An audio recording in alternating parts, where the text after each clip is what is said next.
Hey everybody, welcome back to the channel. More Birthright for you. Today we're taking a look at one of the other last little odds and ends under the Brecht section, and that is one of the unique naval vessels that they have, and kind of a nice piece of artwork there to give you an impression of that they have in the book, and that is the Tower Ships. So these are going to be major undertakings for someone running a realm. Sheer cost, which we'll get into, of building them, maintaining them, but also just having the actual province levels and required prerequisites essentially to even attempt to build that are huge. Now, certainly these are a great symbol of power and prestige.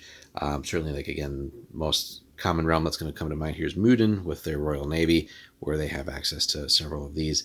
So this is something extremely powerful, and again, a great flagship type of ship for any navies that you have, if you again can get to the point where you can afford these. So let's jump in. We'll take a look at some of the things that they do. So according to historians, the first of the Tower ships were constructed in the shipyards of Danigau and Mudan just before the Battle of Mount Deismar, so very far in the past. Basically, tall siege engines with sails, the Tower ships maneuvered as well as the Messatian galleys that belonged to the individual who is now the Serpent.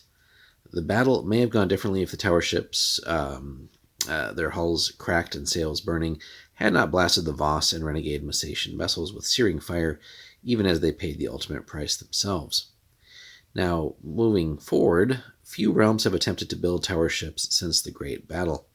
During the days of the Free League of Brecht Tower, Mudan's shipwrights again pledged themselves to that task, but the then Count of the realm grew disillusioned with the League's imperialistic goals, and basically they kind of just gave up.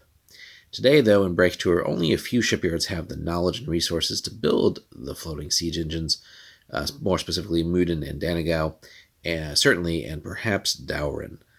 Some say Grabentold's King Albrecht let himself be captured by the Royal Marines so he could learn the secrets of the Tower ships, but no one wants to see the pirates of Grabentold gain something like that, which would be a pretty big boost to their power and certainly would cause neighboring realms to tremble, being able to acquire one of those. So in campaign purposes too, you could see these as being, again, essentially like state secrets, very like, it'd be like the equivalent of like an aircraft carrier to the US as opposed to nations that don't really have quality aircraft carriers. It's just that important of a status symbol. Rebirth of the Tower ships then. So now, in order to build one of these sailing fortresses, a regent would need to first learn the secrets of their construction from a knowledgeable shipwright, which could be a fun quest or two in and of itself. This might require an adventure, diplomacy, or other activity determined by the M, or all of the above. Could be, again, a really fun way to determine that. Maybe finding even like a unique variant or subvariant of them that maybe like are chasing after some type of like blueprints.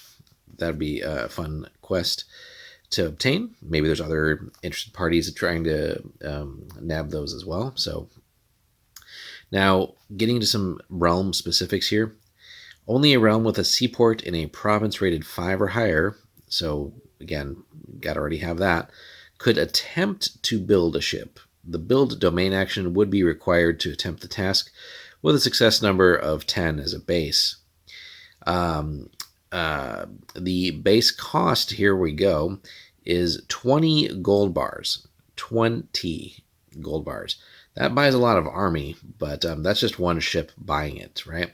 Now, both the RP and the GP can be contributed to improve the chance of success. If the regent succeeds, he produces an extraordinarily tall vessel looking something like a galleon with a tower in its center. The great sails of the vessel jut out along the sides, and most of the ship has 4 levels of oars in the lower decks. Most of the ship's construction is wood, but steel plates line the sides to protect it from enemy fire. And then the ship can carry up to 4 units of soldiers, and it has a cargo capacity of 8 gold bars. So it can ostensibly function a bit like a trading ship, and has the room to carry what for even like small nations would be an army. Here, they can carry 4 units of troops, right? So again, if you think Mudan and why they're so powerful, they'll have these, maybe packed like 4 units of Royal Marines on board. They can just dominate, and then obviously the siege aspects of the ship itself. So, but wait, there's more. So if the regent succeeds, he produces an extraordinarily tall vessel. We talked about that, right? Now, here's the thing. The maneuverability class B, hull code 7, is nearly twice that of an Anawirian galleon, and seaworthiness 17. Again, this will make more sense when we eventually cover the naval rules and expansion. So on a war card, the vessel has an awesome defense of 6, practically not, well, let's not say invulnerable, but incredibly hard to deal with. Boarding of 5, missile of 4, and 3 morale icons, basically all of them. So with each successful hit, it drops a missile rating, and then the second and third hits drop the maneuverability class too. But it's a terror to have on there on the naval battle board. And that's just if you have one. What if you have more, right? So the power and prestige of such a ship are reflected in the cost to maintain it as well. So again, remember, we already invested 20 gold to start building it. So essentially the maintenance cost here will come down to another 5 gold bars per domain turn as upkeep on it. So 20, and then each year with the 3 domain turns, 4 domain turns. That's, you're looking at like another 20 gold bars of like per year in game time, just to keep this one up. These costs reflect the special care and maintenance that go into the ship's upkeep and armaments, sure, as well as certain magical spells that must occasionally be cast to keep it from degrading. If it's not paid, it degrades at double the normal rate. So obviously, if you're going to put this kind of cost and effort into building one in the first place, you don't want it to go to waste and essentially be neglected. So this again is treated as a major, massive undertaking for the realm. Building it, losing one in battle certainly is catastrophic. Having one stolen certainly by an enemy realm, even worse if that were somehow to happen. But again, just poorly maintaining it would be such a colossal waste of time and effort and resources. So it's not something to happen, but a fun vessel that can again be worked into some different campaigns and adventure ideas, whether it's the idea of looking to acquire it for a realm, or maybe even an individual adventuring party somehow stealing the blueprints and then maybe trying to sell it off to a bidder. Just there's all kinds of things, finding the quality shipwrights for it could be a task.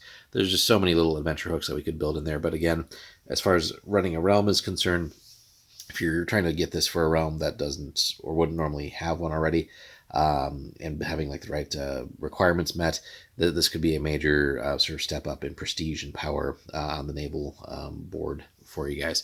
But let us know, guys, if you've incorporated tower ships into your Brecht campaigns, whether again as ruling a realm, maybe even just adventuring. Let us know how that's worked for you guys. Hit us up in the comments. Be sure to like and subscribe, and we'll have more Birthright very soon.